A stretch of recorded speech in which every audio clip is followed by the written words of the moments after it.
ఆహా ఏమి రుచి అనరామై మరచి రోజు తిన్నా మరి మోజే తీరనిది అండి.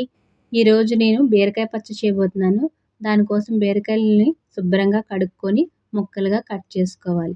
స్టవ్ ఆన్ చేసి ఆయిల్ వేసి అందులో ఒక 4, 5 ఎండుమిరపకాయలని బాగా వేపి పక్కన పెట్టుకోవాలి.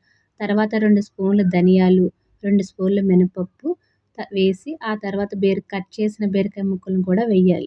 తర్వాత 1 స్పూన్ జీలకర్ర కూడా వేసి సరిపడినంత ఉప్పేసి బాగా వేగనివ్వాలి. తరువాత కరివేపాకును కూడా వేసి మంట సిమ్లో పెట్టుకొని మూత పెట్టుకొని బాగా మగ్గనివ్వాలి.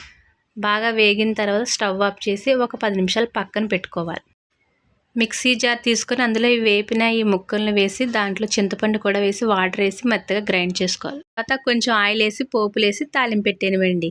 అంతేనండి బీరకాయ పచ్చడి.